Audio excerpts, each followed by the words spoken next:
ओम अगस्तीशाय नमः। कई बार हनुमंदासन जी के प्रसंगों में उन्होंने जो किस्से बताए हैं उसमें कई ये एक अनोखा किस्सा है जिसमें अलग तरह से परिहार आया है। शुरू करते हैं हम हनुमंदासन जी ने जो किस्सा हमें बताया है उसके बारे में। उन्होंने कहा उन्होंने मेरे निर्दोष पति के साथ अन्याय किया है, उन्हें काम से निकाल दिया। केवल आप ही महर्षि से अनुरोध कर सकते हैं और उन्हें अपनी नौकरी पाने में मदद कर सकते हैं। अपने पति के साथ एक युवा महिला आई। क्यों उन्हें कैसे निलंबित किया है या नौकरी से निकाल दिया? वो सस्पेंडेड है या उन्हें फायर किया गया? पति ने कहा उस महिला के पति ने कहा यह केवल एक निलंबन है, लेकिन मुझे संदेह है कि वह शायद ही मुझे फिर से काम पर स्वीकार करेंगे। उसने एक सुस्त स्वर में कहा, ऐसा कब हुआ? 3 साल। उन्होंने कहा 3 वर्षों के लिए आपने किसी अन्य ज्योतिषी के साथ परामर्श नहीं किया है? उन्होंने कहा हमने किया। उनमें से बहुत से लोगों ने बहुत सी बातें की और हमने सब बहुत सी बातें बताई और हमने सब किया, लेकिन उसमें कोई प्रगति नहीं देखी। उन्होंने टूटी हुई आवाज़ में कहा, आपके खिलाफ़ किस तरह की शिकायत दी? मैंने पूछा, मैं क्या कहूँ? प्रबंधन ने मुझे बिल्कुल प्रबंधन जो मैनेजमेंट है वो मुझे बिल्कुल पसंद नहीं करता। उन्होंने कई बार धमकी दी और वास्तव में मुझसे कहा कि अगर मैं खुद यह नौकरी छोड़ दूँ तो अच्छा होगा। मैंने इस पर कोई ध्यान नहीं दिया और इसलिए उन्होंने गलत आरोप लगाया और मुझे बाहर निकाल दिया। मैनेजमेंट उस आदमी से खुश नहीं था, ऐसा उनका कहना था। हालांकि उसने इन शब्दों में मुझसे कहा, मुझे ऐसा लगा कि वह कुछ छिपा रहे हैं। ठीक है, आप मुझसे क्या करवाना चाहते हैं? मैं बैंक की नौकरी पर कब वापस लगूंगा, यह आपको अगस्त्य महर्षि से पूछना चाहिए और मुझे बताना चाहिए, व्यक्ति ने कहा। मैंने अगस्त्य मुनि से प्रार्थना की और जीवनाड़ी को खोल दिया। अब देखिए जीवनाड़ी में जो उत्तर आया, अगस्त्य महर्षि क्या कहते हैं, ध्यान से सुनिए। राशि 5 लाख जो उसने छिपा रखा है उसे ईरोड जिले के गांव में रहने वाली अंधी बूढ़ी महिला को सौंप दे। वह नौकरी वापस पा लेगा। यह 22 दिनों के भीतर किया जाना चाहिए। यदि नहीं तो उसके लिए नौकरी पाना मुश्किल है। इसके अलावा उसके रास्ते आने वाले समय में उसे अधिक सज़ा भी मिलने की संभावना है। देखिए फिर से मैं दोहराता हूँ, राशि जो 5 लाख रुपए है जो उसने छिपा रखी है, ईरोड जिले की गांव में रहने वाली एक अंधी बूढ़ी महिला को सौंप दे। वह नौकरी वापस पा लेगा। यह 22 दिनों के भीतर किया जाना चाहिए। यदि नहीं तो उसके लिए नौकरी पाना मुश्किल है। इसके अलावा आने वाले समय में भी उसके जीवन में कई कठिनाइयाँ आएंगी। महामुनि अगस्त्य ने कहा।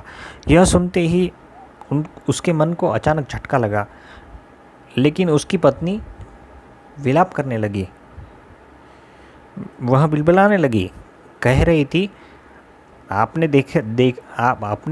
अपने आप को देखे साहब, हमारे पास यह पीला धागा जो मंगलसूत्र में का पीला धागा है, दक्षिण भारत में वो लोग पहनते हैं, ही है। हमारे पास एक पैसा नहीं।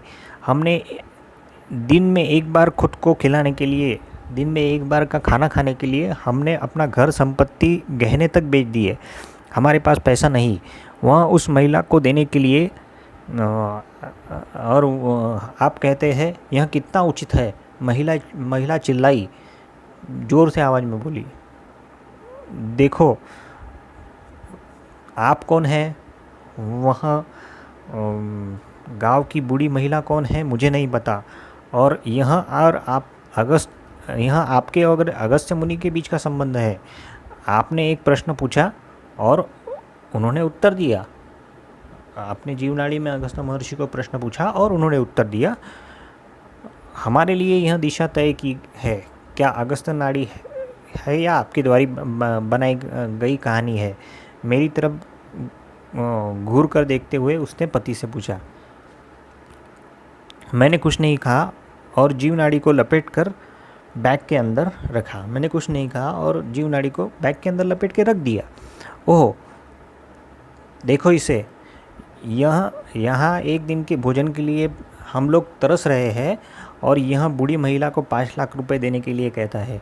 यह हो सकता है कि इस व्यक्ति का उस बूढ़ी औरत के साथ कुछ संबंध हो, नहीं तो वह सब छोड़कर एक विशेष बुढ़िया की ओर इशारा करके मुझे यह क्यों कहे कि मैं उसे पैसा दे दूँ।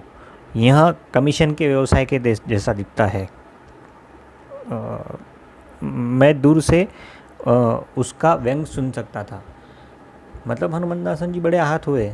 महिला ने ऐसा कहा कि इनका कुछ कमीशन का धंधा हो सकता है और ये बूढ़ी महिला को 5 लाख रुपए देने के लिए क्यों कह रहे हैं। क्या इससे बेहतर कोई अपमान है?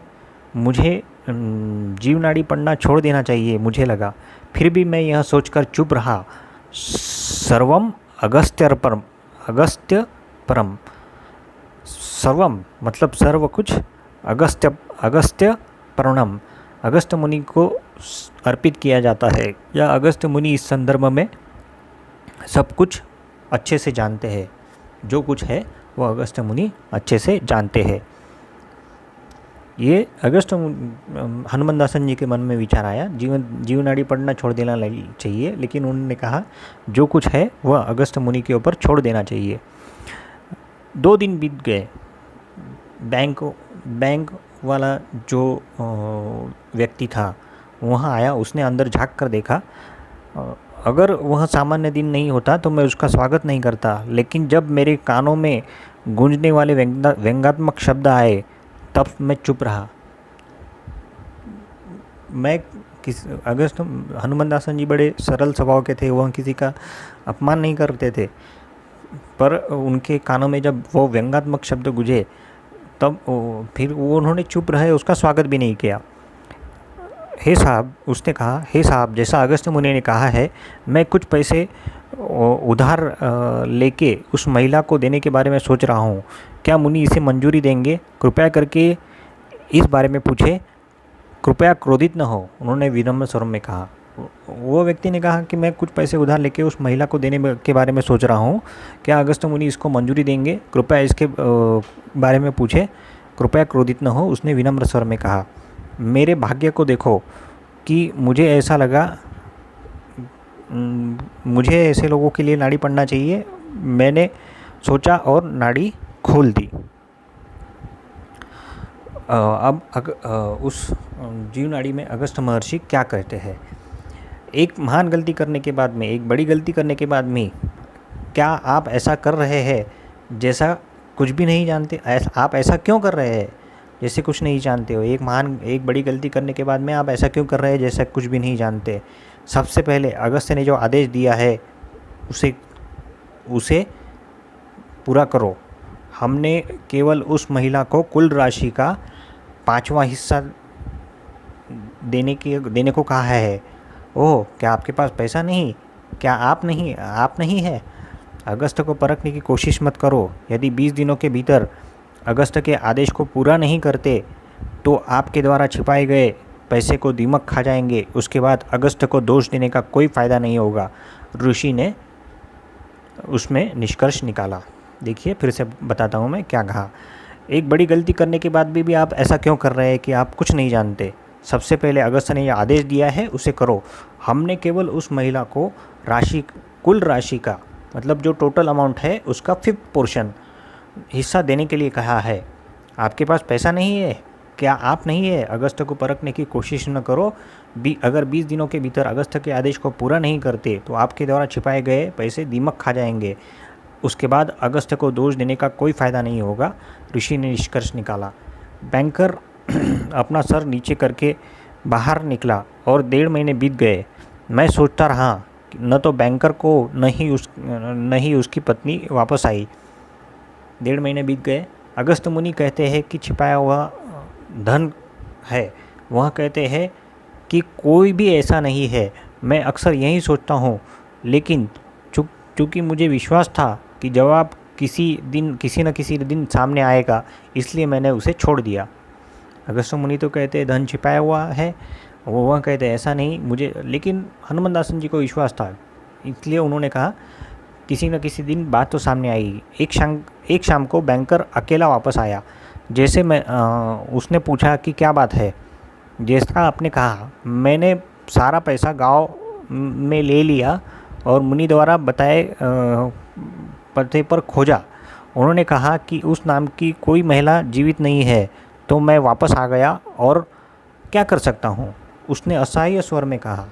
जैसा कि उसने कहा कि जैसा कि मुनि ने कहा था, मैंने पैसा लिया और मुनि द्वारा बताए हुए पते पर खोजा, वहाँ पे उस नाम की कोई महिला जीवित नहीं है, तो मैं वापस आ गया और मैं क्या कर सकता हूँ, उसने असहाय स्वर में कहा था। मैं ठीक है, मैं नाड़ी देखकर आपको बताता हूँ, मैंने कहा। और जैसे ही मैंने जीव नाड़ी खोली, महामुनि ने कहा केवल मेरे लिए, उस व्यक्ति के लिए नहीं, रहस्य बताया। इस व्यक्ति के साथ क्या कर सकते हैं जो अगस्त्य को मूर्ख बनाने की कोशिश करता है। फटकार लगाई अगस्त्य ऋषि ने। इस व्यक्ति के साथ क्या कर सकते हैं जो अगस्त्य को मूर्ख बनाने की कोशिश करता है। न तो ये वहाँ गया, न ही उसने महिला को देखा। फिर एक रहस्य के रूप में कुछ चीज़ों का खुलासा किया और फिर वही नाटक किया, और फिर एक रहस्य के रूप में और फिर वही नाटक किया। अगस्त्य मुनि ने फिर से बात बताई। अगस्त्य जो कहते हैं उस पर विश्वास करते हैं। पूरी तरह से उस महिला को नहीं ढूंढ सके। हमने आपको पाप से छुटकारा पाने के लिए पैसे वापस पाने के लिए अलग अलग तरीके दिखाने की कोशिश की, लेकिन जहाँ तक आपका सवाल है, अगस्त्य ने जो कहा वह सच नहीं है। आप इसके बाद अगस्त्य को से बात करने की आवश्यकता नहीं। आप अपने लिए कुछ और सिद्धों की नाड़ी खोज सकते हैं, ऋषि ने निष्कर्ष निकाला। देखिए क्या अगस्त्य महर्षि वहाँ पे नाराज़ हो गए। उन्होंने कहा कि आपके लिए क्या कर सकते हैं। आपको कहा था उस महिला को ढूंढने के लिए, आपने उस महिला को ढूंढना नहीं, बूढ़ी महिला को ढूंढना नहीं। आपके पाप से आपको छुटकारा दिलवाने के लिए हमने कुछ बताया था, अलग अलग तरीके से आपको बताने की कोशिश की, लेकिन आपको वो बात समझ में नहीं आई। आपका सवाल है, अगस्त्य ने कहा जो सच नहीं, अगस्त्य की बात को आप झुठला रहे हैं। इसके बाद आपको अगस्त्य के पास आने की आवश्यकता नहीं। आप इसके लिए कुछ और सिद्धों की नाड़ी खोज सकते हैं, ऋषि ने कहा। वह व्यक्ति 2 गुना आनंद लेकर वापस चला गया और मैं हैरान रह गया। मुनि ने कहा वह व्यक्ति गांव में नहीं गया, न ही महिला से मिला, लेकिन उसने सभी शब्दों को क्या कहा। उस व्यक्ति के जीवन में किस तरह का रहस्य है, मुझे चिंता हो गई। धैर्य रखें, वह 2 दिनों में अगस्त्य के पास आ जाएगा। फिर हम उसके साथ क्या हुआ उस पर बताएंगे। और उसने मुझे अधिक हैरान कर दिया। अगस्त्य महर्षि कहते हैं धैर्य रखो, 2 दिन के बाद वह व्यक्ति वापस आएगा। उसने मुझे अधिक हैरान कर दिया। मुझे एक प्रकार से निराशा हुई। मुझे लगा कि हमें खुद से आगे कुछ नहीं पूछना चाहिए। तीसरे दिन सुबह, मुझे माफ़ कर दो, बैंकर ने रोते हुए कहा और मेरे पैरों पर गिर गया। बैंकर ने रोते हुए कहा मुझे माफ़ कर दो और मेरे पैरों पे गिर गया। मैंने बिना कुछ बोले जीव नाड़ी खोल दी। नहीं, बैंकर ने मुझे ऐसा करने से अनुरोध करा। शब्द इतनी तेज़ी से निकले और उसमें जानकारी ने मुझे झकझोर दिया। बाद में जैसे ही उन्होंने जीव नाड़ी खोली तो शब्द उसमें तेज़ी से निकले। वो थे जो क्या कहते अगस्त्य महर्षि। युवराज ने बड़ी मुश्किल से कुछ पैसे उधार लिए और विदेशी ज़मीन पर चला गया। उसने जो पैसा कमाया उसमें का एक हिस्सा अपनी माँ को भेजा, जो बैंक के माध्यम से मासिक आधार पर, जो आथुर में रहती है। आथुर एक गांव है, वहाँ पे वो रहती है महिला।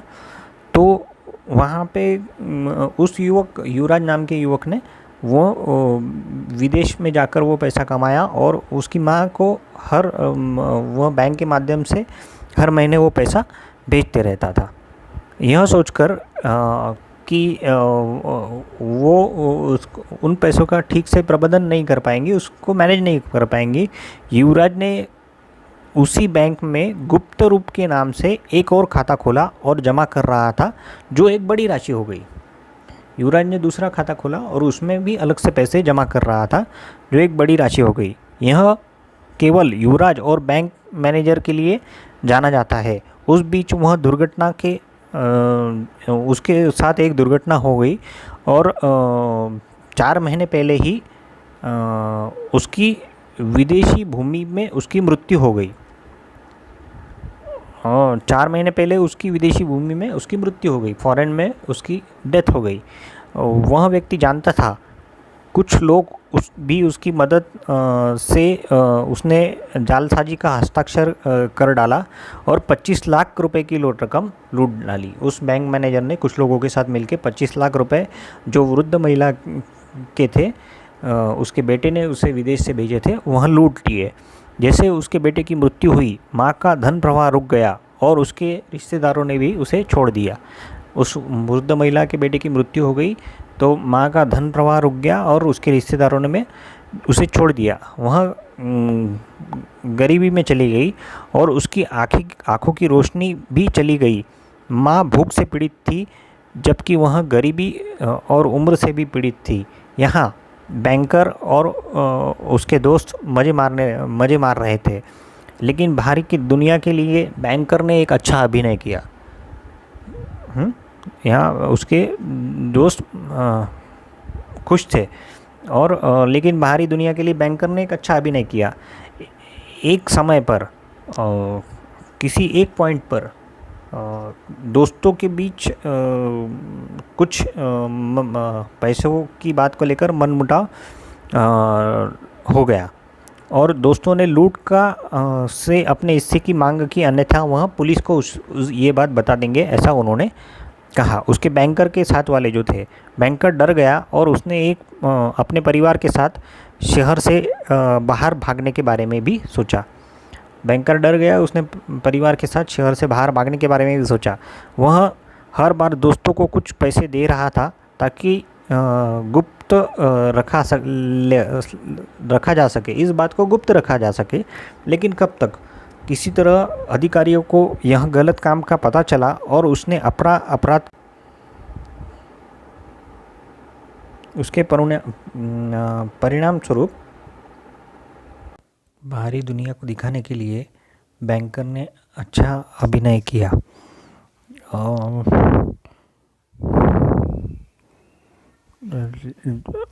लेकिन जब एक दिन उसके दोस्तों के साथ में उसकी किसी बात पर उनके बीच में पैसों को लेकर अनबन हो गई, तो उन्होंने अपने हिस्से की मांग कर ली। उसके दोस्तों ने, उसके जो साथीदार थे, जो इस पाप में भागी थे। बैंकर डर गया, उसने परिवार के साथ शहर से बाहर भागने के बारे में भी सोचा। वह दोस्तों को कुछ पैसा दे रहा था ताकि बात को गुप्त रखे, लेकिन कब तक? किसी तरह अधिकारियों को उसकी यह गलत काम का पता चला और उसने अपना अपराध कबूल कर लिया, जिसके परिणाम स्वरूप उसके खिलाफ मामला दर्ज किया गया। उसने उसे एक गड्ढे के अंदर ड्रेनेज टैंक के पास वह पैसे छुपा दिए थे और अभिनय करना शुरू कर दिया था जैसे कि उसके पास पैसा नहीं। सबसे बड़ी हैरानी की बात यह है कि उसने परिवार के सदस्य को भी विश्वास दिलाया कि वह निर्दोष है। उसके परिवार के सदस्य को भी यह विश्वास दिला दिया कि वह निर्दोष है। वह कहता उसने लूटे गए सारे पैसे खर्च कर दिए, और क्या यह सच नहीं? उसके खिलाफ मामला लगभग 3.5 साल से चल रहा है। ये अगस्त महर्षि ने ऐसा कहा। वह चुपचाप सब सुन रहा था कि कभी किसी बात का विरोध या अस्वीकार नहीं कर रहा था। महर्षि ने जारी रखा, अगस्त यह उस दिन को नहीं जानता। हमने सोचा था कि बेटे का पैसा अटूर में माँ के पास पहुँच जाना चाहिए और इस बैंकर को वहाँ पैसा देने के लिए कहा, लेकिन इसने नहीं सुना। उसके ऊपर उसने झूठ बोला कि वहाँ गया था, लेकिन महिला को ढूंढ नहीं पाया। इसलिए अगस्त ने उसके साथ खेल खेलना शुरू किया। उसे भी विश्वास था। क्या आप जानते हैं यहाँ क्यों आया है? उसे खुद कहने दो। साधु ने कहा। अगस्त महर्षि ने कहा, वह यहाँ क्यों आया है उसे खुद कहने दो। बैंकर बोल नहीं सका, वह ज़ोर ज़ोर से रोने लगा। आखिर उन्होंने कहा कि क्या है? दीमक ने पैसे के अधिकांश हिस्से को नष्ट कर दिया है, जो उस ड्रेनेज टैंक के पास, सेफ्टी टैंक के पास रखे थे, और उसे कैंसर के भी लक्षण है। हालांकि उन्होंने इसका उल्लेख पहली बार में किया था, लेकिन किसी ने भी उस पर विश्वास नहीं किया। बाद में जब मेडिकल रिकॉर्ड दिखाए तो हमें विश्वास हुआ, और हम सभी चौंक गए। तो विश्वास हुआ। हमने अगस्त मुनि ने कहा वह अटूर में वृद्ध महिला के संबंध में हमारा मार्गदर्शन करे। मामला कुछ समय के लिए और चलेगा, पर्याप्त सबूत नहीं होने के कारण उसे छोड़ दिया जाएगा। अगस्त महर्षि कहते हैं मामला कुछ समय और चलेगा, पर्याप्त सबूत नहीं होने के कारण उसे छोड़ दिया जाएगा। उसे 3.5 साल का वेतन मिलेगा, 3.5 साल की सैलरी मिलेगी, जो उसे बूढ़ी महिला को देनी होगी। फिर जब तक वह अंतिम सांस लेती है, उसे मासिक मंथली एक राशि भेजे, जिससे उसे बीमारी में छुटकारा पाने में मदद मिलेगी। यह सुनने के बाद हमें संदेह लगा कि क्या मामला खत्म होने तक महिला जीवित रहेगी, लेकिन किसी तरह बैंकर को मेरा शक पता चल गया, और उसने अचानक कहा, अगर अगस्त मुनि ने आदेश दिया था तो मैं उस महिला को ढूंढूंगा और मेरे घर में अपनी माँ के रूप में देखभाल करूंगा। अगस्त मुनि ने सहमति दे दी, लेकिन बैंकर की पत्नी ने इसका बड़ा विरोध किया। मुझे गर्व था, मेरे पति निर्दोष थे, और मैंने अपना मंगलसूत्र बेच दिया ताकि वह 3 सालों तक इन्हें खाना खिला सकूं। केवल अब मुझे इनके असली रंग का पता चला है। इसके बाद वह मेरे पति नहीं, मैं उनकी पत्नी नहीं। मैं इस आदमी को अपने घर में प्रवेश नहीं करने दूंगी, महिला ने कहा। मैंने फिर से अगस्त मुनि से पूछा, जब तक वह अदालत के मामले से छुटकारा नहीं पा लेता, तब तक उसे अतुर में रहने दो और गरीब माँ की मदद करने दो। एक बार वह नौकरी वापस पा लेता है तो उसके 3.5 साल के वेतन का पैसा माँ को दे देना चाहिए, और सैलरी का पैसा माँ को दे देना चाहिए, उस बूढ़ी औरत को, और वह अपनी पत्नी के साथ फिर से एक हो जाएगा, पत्नी के साथ फिर से रहने लगेगा। परिवार ने यह स्वीकार किया। उन्होंने केस जीता, लेकिन विभागीय कार्रवाई के कारण उन्हें एक पद नहीं दिया गया, उन्हें पदावनत कर दिया गया। मतलब उसका डिमोशन हो गया, वो पद उसको, वो पोजीशन फिर से नहीं मिली, उसका डिमोशन हो गया और उसे नीलागिरी भेज दिया गया। और उसे अब कैंसर भी नहीं है, क्योंकि डॉक्टर ने सामान्य पेट की बीमारी के रूप में साफ कर दिया। यह बताया गया कि आथुर की महिला लंबे समय तक जीवित रही और शांति से उसकी मृत्यु हो गई। उस व्यक्ति के अनुभव को उन दिनों के लिए सबको सबक होने दे, जो दूसरों के धन को लूटने के बारे में सोचते हैं। ओम अगस्तीशाय नमः। देखिए, इस तरह यह और एक प्रसंग था जिसमें हनुमंतदासन जी ने किस तरह वो बैंकर ने जो पैसे लूटे हुए थे, उसकी वजह से उसकी ज़िंदगी तबाह हो गई थी, उसे सही रास्ते पे लाया। और लोगों को यही सबक इससे सीखना चाहिए कि किसी का भी पैसा लूटना नहीं चाहिए। ओम अगस्तीशाय नमः। और जैसे कि मैंने पहले भी कहा था, हनुमंतदासन जी ने यह अनुभव हमारे साथ में शेयर किए हैं, तो हमें भी अगर किसी को लगता है यह अनुभव उनके जीवन से संबंधित है, तो यह सोचकर उन्हें अपने कर्मों में सुधार कर लेना चाहिए और अपनी ज़िंदगी अच्छी कर लेनी चाहिए। ओम अगस्तीशाय नमः।